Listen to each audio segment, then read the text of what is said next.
தாய்மார்கள்ட்ட மார்க்கம் வந்துச்சுன்னா ஒரு சந்ததியே நல்ல சாலிகான பிள்ளைகளை உருவாக்கக்கூடிய இடத்தில் அல்லாஹ் தாய்மார்களை வைத்திருக்கிறார். ஒரு பெண்ணிடத்தில் ஈமான் வலுப்பெற்றால், இல்மு மார்க்கம் வழிபட்டால், அந்த பெண் மூலமாக அவர்களின் சந்ததிகளை அல்லாஹ் சாலிஹீன்களாக உருவாக்குகிறார். அப்படியெல்லாம் உருவாக்கியவர்கள் தான் இன்றைக்கு நாம் பேசக்கூடிய இமாம் புகாரி ரஹ்மத்துல்லாஹ், இமாம் ஷாஃபிஈ ரஹ்மத்துல்லாஹ், இமாம் அப்துல் காதிர் ஜீலானி ரஹ்மத்துல்லாஹி அலைஹி போன்றவர்கள் எல்லாம் தாயின் உருவாக்கத்தில் இந்த உம்மத்திற்காக வேண்டி அர்ப்பணம் செய்யப்பட்டவர்கள். தாயின் வளர்ப்பு, அவர்களின் பேணுதல், மார்க்க அடிப்படையில் அவர்களை உருவாக்கிய அந்த தாய்மார்கள் தான் இன்றைக்கு நமக்கு இமாம்களை வார்த்தெடுத்து கொடுத்திருக்கிறார்கள். தாய்மார்களுடைய வளர்ப்பு தான் இன்றைக்கு நமக்கு ஹதீசுகள் கிடைக்கிறது. ஒரு தாய் நினைத்தால் தன் பிள்ளையை சாலிகாக வளர்க்க முடியும், நல்ல பிள்ளையாய் ஒழுக்கமுள்ள பிள்ளையாய் வளர்க்க முடியும். அதே தாய் நினைத்தால் அந்த பிள்ளையை ஒன்றும் இல்லாதவனாய், சமுதாயத்தில் பின்னடைவை சந்திக்கக்கூடியவனாய் உருவாக்க முடியும். ஸல்லல்லாஹு அலைஹி வஸல்லம் அவங்களுடைய காலத்துல சிறு பிள்ளைகளாய் இருந்தவர்கள், பெருமானாரோடு சேர்ந்து விளையாடி கொண்டிருந்தவங்க, பெருமானாருடைய சபையில இன்னைக்கு இருக்கக்கூடிய இந்த பிள்ளைங்க மாதிரி உட்கார்ந்து இருந்தவங்க, பெருமானாரின் பேச்சை கவனித்தவர்கள் பிற்காலத்தில் பெருமானார் ஸல்லல்லாஹு அலைஹி வஸல்லம் அவர்களின் துஆவை பெற்றார்கள். ஹதீஸ் கலையின் மிக பெரும் ஆளுமையாய் அப்துல்லாஹ் இப்னு உமர் ரலியல்லாஹு அன்ஹு, தஃப்சீரின் மிக பெரும் ஆளுமை மிக்கவராய் அப்துல்லாஹ் இப்னு அப்பாஸ் ரலியல்லாஹு அன்ஹு போன்றவர்கள் பெருமானாரினுடைய காலத்தில் சிறு பிள்ளைகளாய் உருவானவங்க. நபி ஸல்லல்லாஹு அலைஹி வஸல்லம் அவங்க சிறுவர்கள் மீது இரக்கமோடு நடந்து கொள்வாங்க. இன்னைக்கு சிறுவர்கள் பேசுறாங்க, விளையாடுறாங்க, பள்ளிவாசல்ல நம்ம அவங்களை கோவிச்சுக்கிறோம், பிள்ளைகளை நம்ம அதட்டிக்கிறோம், கொஞ்சம் கடுகடுத்து நடந்து கொள்கிறோம். நபிகள் நாயகம் ஸல்லல்லாஹு அலைஹி வஸல்லம் அவங்க சிறு பிள்ளைகளோடு சகஜமாக பழகுவாங்க. ஈருலகத்தின் தலைவராய் இருந்தாலும், அகில உலகத்தின் நேர் வழிகாட்டியாய் இருந்தாலும் இந்த உம்மத்திற்கு நமக்கு பாடத்தை கற்றுக் கொடுக்கிறார்கள். பிள்ளைகளை நீங்கள் வார்த்தெடுக்க வேண்டும், அவர்கள் மீது அன்பை பொழிய வேண்டும், அவர்கள் மீது நீங்கள் இரக்கத்தோடு நடந்து கொள்ள வேண்டும். நீங்கள் அவர்களுக்கு இணக்கமாக நடந்து கொள்கிற போது நீங்க சொல்லுகிற பேச்சை அந்த பிள்ளைகள் கேட்பாங்க. பெருமானார் ஸல்லல்லாஹு அலைஹி வஸல்லம் அவங்க சஹாபாக்களை அப்படித்தான் உருவாக்குறாங்க. சங்கைக்குரிய தாய்மார்களே, இன்றைக்கு இந்த பிள்ளைகள் எல்லாம் குர்ஆனுடைய வசனங்களை ஓதுகிறார்கள், ஹதீசுகளை சொல்கிறார்கள், பெருமானாரினுடைய வாழ்க்கையை பயானாக சொல்கிறார்கள். இந்த பிள்ளைகளை பெற்றெடுத்தவர்கள் பாக்கியம் பெற்றவர்கள். ஏன் தெரியுமா? நம்ம பிள்ளைகளுக்கு நாம் பொறுப்பாளர்கள். இந்த உலகத்தில் அல்லாஹ் நமக்கு கொடுத்த குழந்தை என்பது நமக்கான பொறுப்பு, அமானிதம். இந்த அமானிதத்தை நாம் சரியாக முறையாக அல்லாஹ்விடத்திலே ஒப்படைக்க வேண்டும். அல்லாஹ் குர்ஆன்ல சொல்றான், யஹபுல் லிமை யஷாஉ இனாசன், அல்லாஹ் தான் நாடியவர்களுக்கு பெண் பிள்ளைகளை அன்பளிப்பாக வழங்குகிறான். வயஹபு லிமை யஷாஉ துகூர், தான் நாடியவர்களுக்கு அல்லாஹ் ஆண் பிள்ளைகளை அன்பளிப்பாக வழங்குகிறான். நீங்க பார்க்கணும், இங்க கூட முதலாக அல்லாஹ் ஆண் குழந்தையை பற்றி சொல்லல. முதல் வரியில் பெண் பிள்ளைகள் அன்பளிப்பாகவும், அடுத்த வரியில் ஆண் பிள்ளைகள் அன்பளிப்பாகவும் ரப்புல் ஆலமீன் பேசுகிறார். அல்லாஹ் அடுத்து சொல்லுகிறான், அவு யுஸப்பிஜுஹும் துக்ரான வ இனாஸா, ஒரு சிலருக்கு அல்லாஹ் இரண்டு மக்களையும் கொடுக்கிறான். வயஜாலு மையஷாஉ அகீமா, ஒரு சிலருக்கு அல்லாஹ் ஒன்றையும் கொடுக்காமல் விட்டு விடுகிறார். குழந்தை பாக்கியம் அல்லாஹ் கொடுக்கக்கூடிய அன்பளிப்பு, அல்லாஹ் கொடுக்கக்கூடிய அமானிதம். அந்த அமானிதத்தை நாம் சரியாக வழிநடத்தக்கூடிய பொறுப்பை நாம் பெற்றிருக்கிறோம். தாய் தகப்பனுடைய பொறுப்பு, அந்த குழந்தையை சாலிகான குழந்தையாய், மார்க்க பற்றுள்ள குழந்தையாய், இறை அச்சமுள்ள குழந்தையாய் இந்த உலகத்தில் நாம் அவர்களை விட்டு செல்ல வேண்டும். சங்கிக்குரியவர்களை, இன்னைக்கு நம்ம பிள்ளைகளுக்கு உலக கல்வியை நாம் நிரப்பமாக கொடுக்கிறோம். உலக கல்வியை நாம் உயர்ந்த கல்வியாய் கொடுக்கிறோம். கொடுக்க வேண்டும், தவறில்லை. ஆனால் அதே பெற்றோர்கள் ஒரு சிலர்கள் மார்க்க கல்வியை கொடுக்காமல் விட்டு விடுகிறார்கள். மார்க்க கல்வியை நம்ம கொடுக்கலன்னா என்ன பின்னடைவு ஏற்படும் நம்ம கொஞ்சம் சிந்திச்சு பார்த்தோம்னா தெரியும். உலகத்திலேயே ஒழுக்கத்தை போதிக்கக்கூடிய கல்வி மார்க்க கல்வி. வேற எந்த கல்வியிலும் நீங்கள் பெற்றோரிடத்தில் எப்படி நடந்து கொள்ள வேண்டும், உங்களுக்கு வயதில் மூத்தவர்களுக்கு நீங்கள் என்ன உபகாரம் செய்ய வேண்டும், இதெல்லாம் சொல்லப்படல. வெறும் கல்வி மட்டுமே சொல்லிக் கொடுக்கப்படுகிறது உலகத்தில்.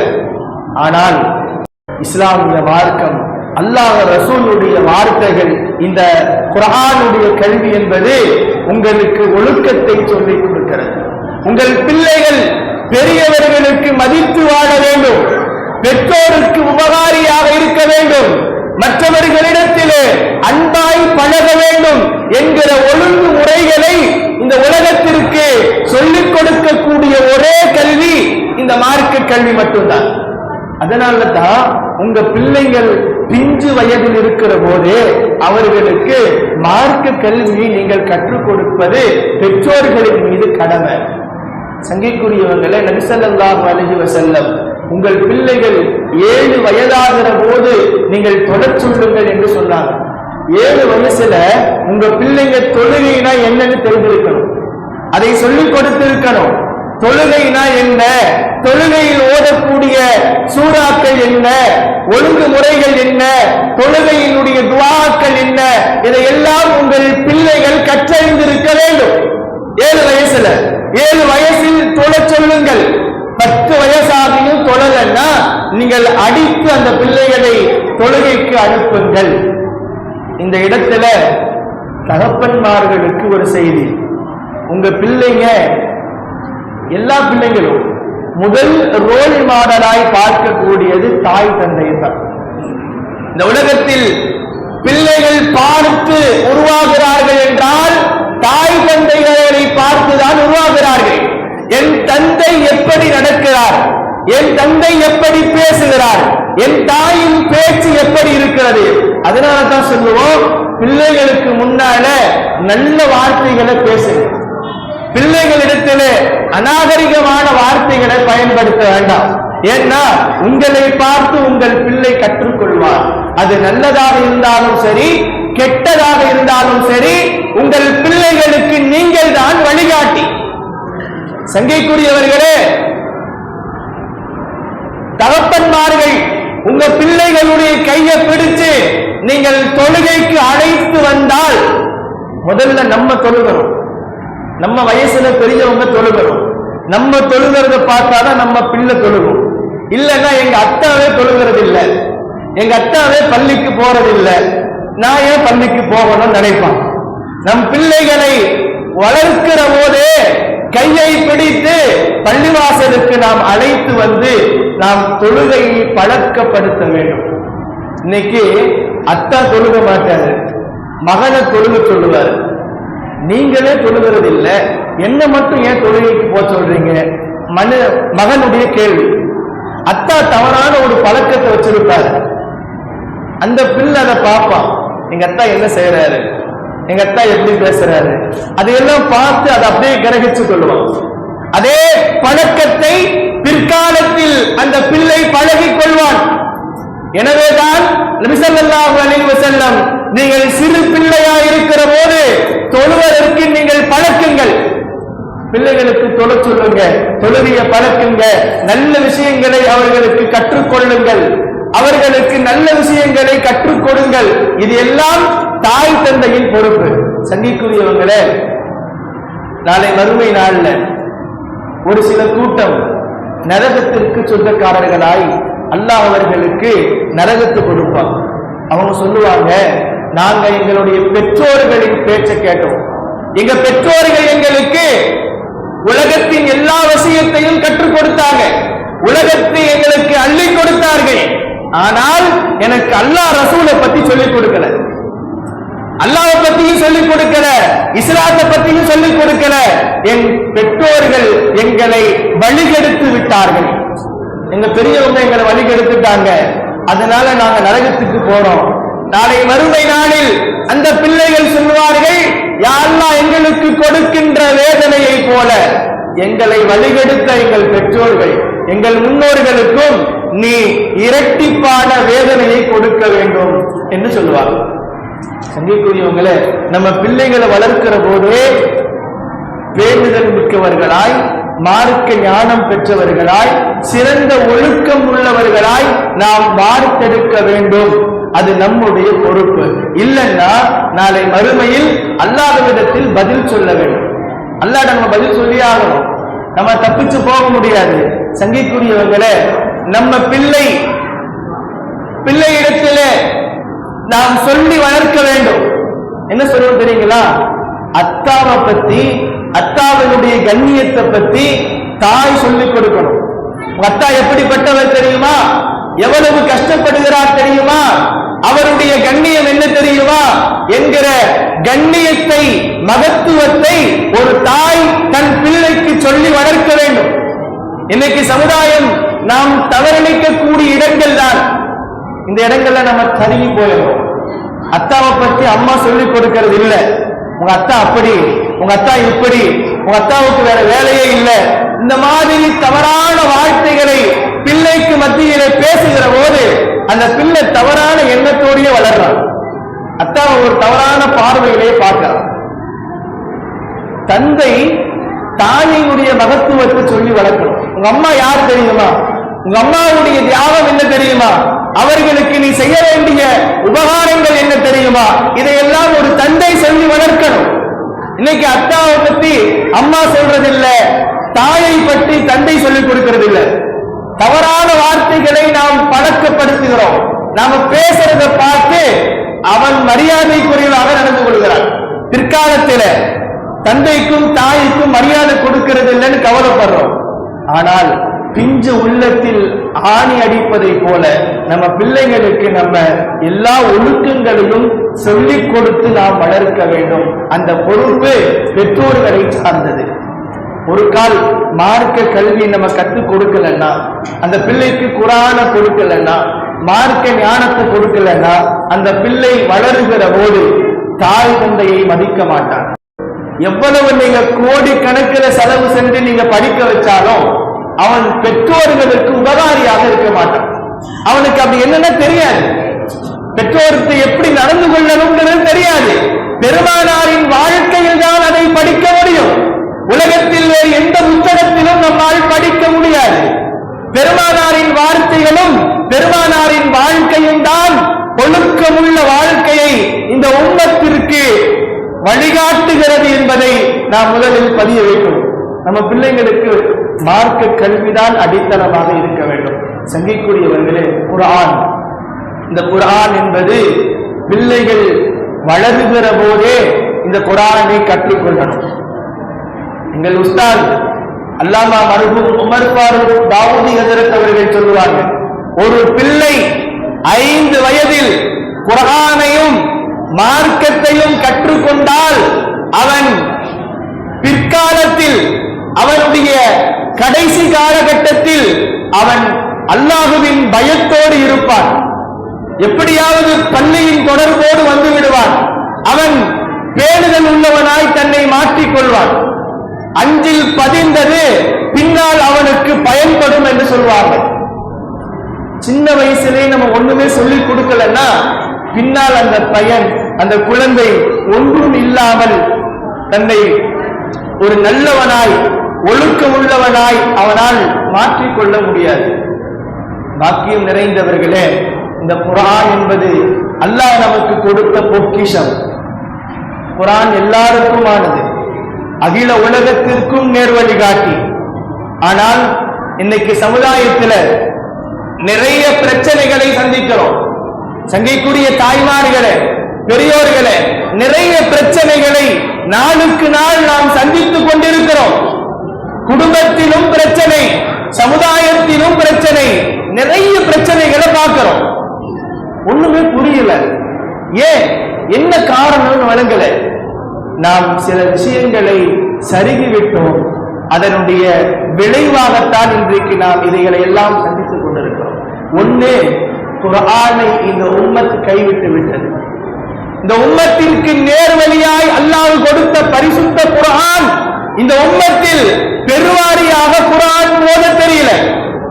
குர்ஆனை கற்றுக்கொள்வதற்கு நமக்கு விருப்பம் இல்லை. குர்ஆனை நாம் படிப்பதற்கு நாம் முயற்சி செய்வதில்லை. சங்கிக்குரியவங்களே, குர்ஆன் அல்லாஹ்வுடைய வார்த்தை. குர்ஆன் அல்லாஹ்வுடைய வார்த்தை. அல்லாஹ்வின் வார்த்தை என்னன்னு நம்ம கேட்காமலேயே நம் வாழ்க்கையை கழித்துக் கொண்டிருக்கிறோம். அல்லாஹ் யாருக்கு இந்த குர்ஆனை கொடுத்தான்? இந்த உம்மத்தில் நமக்காக அல்லாஹ் கொடுத்தான். அல்லாஹ் நம்மிடத்திலே பேசுகிறான். அல்லாஹ் நமக்கு அறிவுரை சொல்கிறான். அல்லாஹ் நம்மை வழி நடத்துகிறான். அந்த வழி நடத்தக்கூடிய வார்த்தை என்னன்னு நமக்கு தெரியாமலே போயிடுச்சு. அல்லாஹ் என்ன பேசுறான்னு நமக்கு தெரியவில்லை. குர்ஆனை நாம் படிப்பதில்லை. குர்ஆனை நாம் அறிவதற்கு நேரம் இல்லை. ஒரு சிலர் நினைக்கிறோம், வயசாயிருச்சுல்ல, வயதை கடந்து விட்டோம், இனிமேல் நாம் படிச்சு குர்ஆனை எப்படி நான் கிரகிக்கிறது நினைக்கிறோம். சங்கிக்குரியவர்களே, சஹாபாக்கள் எல்லோரும் சிறு வயதிலேயே குர்ஆனை படித்தவர்கள் அல்ல. அவர்கள் ஈமானை ஏற்கின்ற போது வயதானவர்களாயிருந்தார்கள். சின்ன வயசிலிருந்து பெரிய வயதை உடைந்தவர்களாக இருந்தாங்க. சஹாபாக்கள் குர்ஆனை படித்துக் கொண்டார்கள். சஹாபாக்கள் குர்ஆனை அறிந்து கொண்டாங்க. இன்னைக்கு நம்மால் முடியாதுன்னு நம்மளே நினைச்சுக்கிறோம். குர்ஆனை நமக்கு படிக்க முடியாதுன்னு நினைச்சுக்கிறோம். இல்லை, முயற்சி செய்து பாருங்கள், நிச்சயம் ரப்புல் ஆலமீன் அதை லேசாக்கி தருவார். இது என்னுடைய வார்த்தை அல்ல, குர்ஆனுடைய வார்த்தை. வலகத் யஸ்ஸர்னல் குர்ஆன லிஸ்ஸிக்ர். அல்லாஹ் குர்ஆனை ஓதுவதற்கு லேசாக்கி கொடுத்திருக்கிறேன் என்று சொல்கிறான். அல்லாஹ் உண்மை சொல்றானா நம்ம உண்மை சொல்றோமா? அல்லாஹ்வுடைய வார்த்தை பொய்யாகாதில்லை. நாம் முயற்சி செய்வோம் என்றால் ரப்புல் ஆலமீன் அதை நமக்கு லேசாக்கி வைப்பார். சங்கைக்குரியவங்களே, இங்க வந்துட்டு போறோம், ஒரு சில விஷயங்களை நாம் மனதில் உறுதியாக நியத்து வைக்கணும். என்னுடைய வாழ்க்கையில என் மௌத்துக்கு முன்னால் நான் குர்ஆன் ஓத தெரியாமல் மரணிக்க கூடாது. அல்லாஹ் நம் அனைவருக்கும் நசீபாக்கி தருவானாக. முயற்சி செய்யலாமா? இன்ஷா அல்லாஹ்.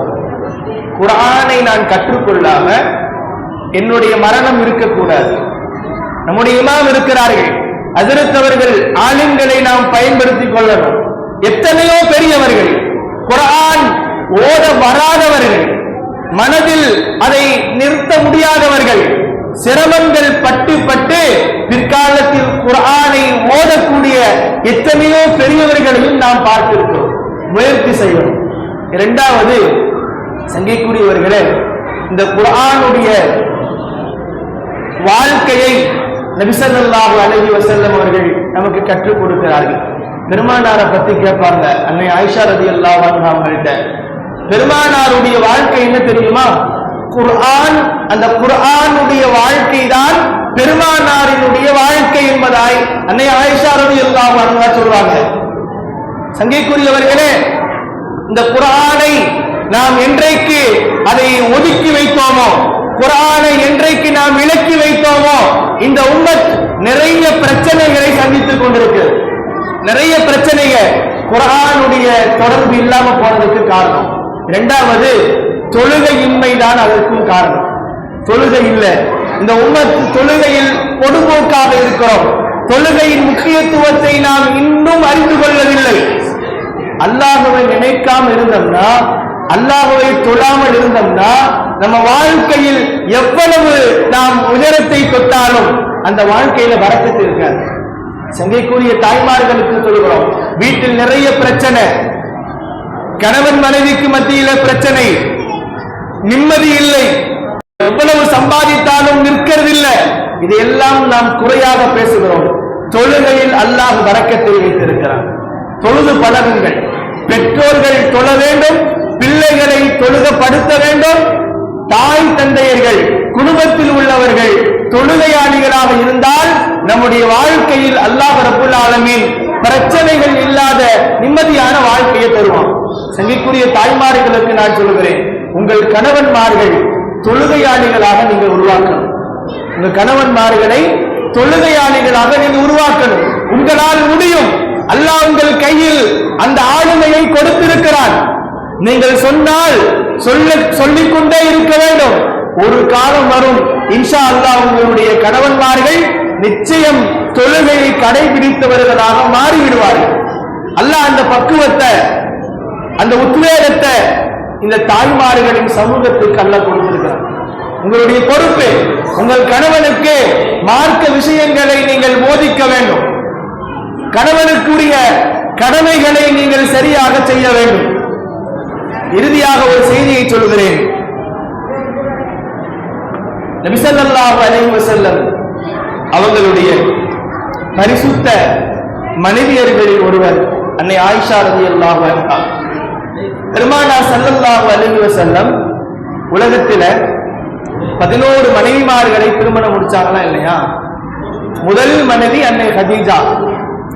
அம்மா அவங்க மௌத்தானதுக்கு அப்புறம் தான் நபி ஸல்லல்லாஹு அலைஹி வஸல்லம் மற்ற திருமணங்களை செய்யறாங்க.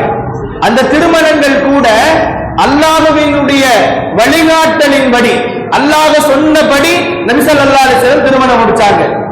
அன்னை ஹதீஜா நாயகி மூலமாகத்தான் எல்லா பிள்ளைகளையும் பெற்றெடுத்தாங்க, ஒரே ஒரு ஆண் மகனை தவிர. சங்கிக்குரியவங்கள அந்த அடிப்படையில தான் பெருமானாருடைய மனைவிமார்கள்ல விதவை அல்லாத கன்னி பெண்ணாக இருந்தவர்கள் அன்னை ஆயிஷா ரலியல்லாஹு அன்ஹா. ஆயிஷா ரலியல்லாஹு அன்ஹா அவங்க கன்னி பெண், சின்ன வயசுலயே திருமணம் முடிச்சாங்க. அன்னை ஆயிஷா ரலியல்லாஹு அன்ஹா அவங்கள நபி ஸல்லல்லாஹு அலைஹி வஸல்லம் அவர்கள் எதற்காக வேண்டி திருமணம் முடித்தார்கள், அவர்களை கொண்டு இந்த உம்மத்திற்கு எதை பெருமானார் ஸல்லல்லாஹு அலைஹி வஸல்லம் அவர்கள் அர்ப்பணித்தார்கள் தெரியுமா? இன்னைக்கு பெண்கள் எல்லாம் மதர்சாவுக்கு வர்றாங்க, ஆலிமாக்களாக முபல்லிகாக்களாக உருவாகிறார்கள் தெரியுமா? அதற்கு முதல் அஸ்திவாரம் பெருமானார் ஸல்லல்லாஹு அலைஹி வஸல்லம் தான். பெருமானார் ஸல்லல்லாஹு அலைஹி வஸல்லம் ஆயிஷா ரலியல்லாஹு அன்ஹா மூலமாக குழந்தை பெற்றெடுத்துக் கொண்டனர். அதற்காக வேண்டி அவர்கள் திருமணம் செய்யல. இந்த உம்மத்திற்கு ஹதீசுகளை கொடுத்தவர்கள், முதல் தரத்தில் உள்ளவர்கள் அபூ ஹுரைரா ரலியல்லாஹு அன்ஹு அவர்கள். ஆயிரக்கணக்கான ஹதீசுகள் இந்த உம்மத்திற்கு அவர்கள் கொடுத்தாங்க. இரண்டாவது இடம் யாருக்கு தெரியுங்களா? இரண்டாவது தகுதி பெற்றவர்கள் அன்னை ஆயிஷா ரலியல்லாஹு அன்ஹா. ஆயிரக்கணக்கான ஹதீசுகளை இந்த உம்மத்திற்கு அறிவித்தவர்கள் ஆயிஷா என்கிற ஒரு பெண்மணி. ஒரு பெண்மணியை இந்த உலகத்தின் ஹதீஸ் கலையை திரும்பி பார்க்க வைத்தவர்கள் நபி ஸல்லல்லாஹு அலைஹி வஸல்லம் அவர்கள். இரண்டாவது என்ன தெரியுங்களா? ஒரு பெண் நினைத்தால் மார்க்க கல்வியில் மேம்பட வேண்டும் என்று நினைத்தால் நிச்சயம் அது முடியும் என்பதை இந்த உம்மத்திற்கு நபி ஸல்லல்லாஹு அலைஹி வஸல்லம் அவர்கள் காண்பிக்கிறார்கள். அன்னை ஆயிஷா ரலியல்லாஹு அன்ஹா அவர்கள் குர்ஆனை மனனம் செய்த ஹாஃபிலா. இந்த உலகத்துல இன்னைக்கு நிறைய பெண் பிள்ளைகள் குர்ஆனை மனனம் செய்கிறார்கள். அதற்கு முதல் அடித்தளத்தை நபி ஸல்லல்லாஹு அலைஹி வஸல்லம் அவர்கள் தான் விதைத்தார்கள். ஆயிஷா ரலியல்லாஹு அன்ஹா குர்ஆனை மனனம் செய்தார்கள். ஆயிஷா ரலியல்லாஹு அன்ஹா அவர்கள் மார்க்க சட்டங்கள் சொல்லக்கூடிய முஃப்தியாக இருந்தாங்க. ஒரு பெண்ணை முஃப்தியாகவும் ஹாஃபிலாகவும் ஹதீசுகளை அறிவிக்கக்கூடியவர்களாகவும் நபி ஸல்லல்லாஹு அலைஹி வஸல்லம் மார்க்க கல்வியை முழுமைப்படுத்தி கொடுக்கிறாங்க. அன்னை ஆயிஷா ரலியல்லாஹு அன்ஹா அவங்களை பத்தி சஹாபாக்கள் சொல்லுவாங்க, பெருமானார் ஹயாத்தாக இருந்தபோது எங்களுக்கு மார்க்க சட்டங்களில் ஏதாவது கேள்வி இருந்தால் பெருமானாரிடத்திலே நேரடியாக நாங்கள் விளக்கம் கேட்போம். பெருமானார் என்றைக்கு வஃபாத்தானார்களோ அதற்கு பின்னால் எங்களுக்கு மார்க்க விஷயத்தில் சந்தேகம் ஏற்பட்டால் நாங்கள் யாருக்கு போவோம் தெரியுங்களா? அன்னை ஆயிஷா ரலியல்லாஹு அன்ஹா அவங்கள்ட்ட போவோம். ஆயிஷா ரலியல்லாஹு அன்ஹா அவங்கள்ட்ட மார்க்க சட்டங்கள் கேட்போம். நபி ஸல்லல்லாஹு அலைஹி வஸல்லம் சொன்னார்கள், என்னுடைய வஹீயின் பாதி இல்மை, பாதி கல்வி ஞானத்தை அன்னை ஆயிஷாவிடத்திலே நீங்கள் கேட்டுக்கொள்ளுங்கள். என் குடும்ப வாழ்க்கையை பற்றிய முழு செய்திகளையும் அன்னை ஆயிஷாவிடத்திலே கேட்டுக்கொள்ளுங்க. அப்படிப்பட்ட சங்கை பொருந்திய வரலாற்றுக்கு சொந்தக்காரர்களாய் இருக்கக்கூடிய தாய்மார்கள் மற்றும் சஹாபாக்களினுடைய வாழ்க்கையை நாம் பின்பற்றி வாழ வேண்டும். சங்கைக்குரிய பெருமக்களே, இங்க இருக்கக்கூடிய பிள்ளைகள் எல்லாம் பிற்காலத்தின் தலைவர்கள். ஒரு செய்தியை நான் சொல்லுகிறேன். ஒரு காலத்தில் தாய் தந்தைக்கு கட்டுப்பட்டு தாய் தந்தை நம்மை ஒழுக்கமாய் மார்க்க பற்றுள்ளவர்களாய் உருவாக்கினார்கள். அந்த உருவாக்கத்தின் வெளிப்பாடுதான் இன்றைக்கு நாம் எல்லாம் அல்லாஹ்வின் மஸ்ஜிதில் வீற்றிருக்கிறோம். தாய் தந்தையினுடைய கண்டிப்பும் அவர்களினுடைய ஒழுக்க தன்மைகளும் அவர்களினுடைய உபதேசங்களும் இன்றைக்கு நம் வாழ்க்கையில் கை கொடுக்கிறது. அவங்க நம்மளை நல்ல பிள்ளைகளாக உருவாக்கி போனாங்க. இன்னைக்கு நாம் அல்லாஹ்வின் கிருபையிலே சமுதாயத்தில் நல்லவர்களாக இருக்கிறோம். அதே போலத்தான் இன்றைக்கு நம்முடைய பிள்ளைகள் அவர்கள் ஒழுக்கம் உள்ளவர்களாய் உருவாக்கப்பட வேண்டும் என்றால் அதற்கு பெற்றோர்கள் அவர்களை நல்ல முறையில் வளர்த்தெடுக்க வேண்டும். பெற்றோர்கள் அவர்களுக்கு மார்க்க ஞானத்தை சொல்லிக் கொடுக்க வேண்டும். அல்லாஹ் ரசூலின் கல்வியை அவர்களுக்கு நிரப்பமாக்கி தர வேண்டும். அப்போதுதான் பிற்காலத்தின் நல்ல தலைவர்களாய் சமுதாயத்தின் சேவகர்களாய் இந்த பிள்ளைகள் உருவாக முடியும். அப்படிப்பட்ட நல்ல பிள்ளைகளை இந்த சமூகத்திற்கு அர்ப்பணிக்கக்கூடிய மார்க்க கல்வியையும் குர்ஆனுடைய கல்வியையும் நம்முடைய மஸ்ஜிதினுடைய நிர்வாகம் பெண்களுக்கு என்ன கல்வி தேவை, பெண்களுக்கான மதரசாவை ஏற்பாடு செய்திருக்கிறார்கள்.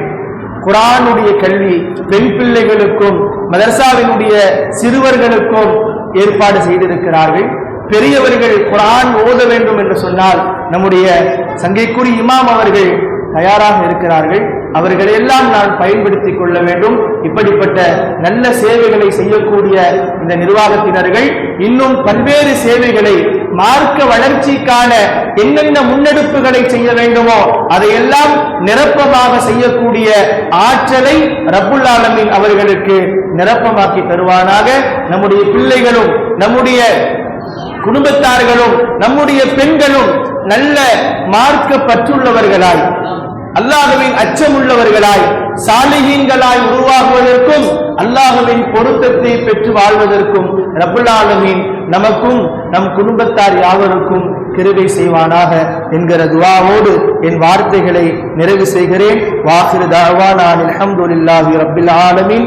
அஸ்ஸலாமு அலைக்கும் வரஹ்மத்துல்லாஹி வபரகாத்துஹு.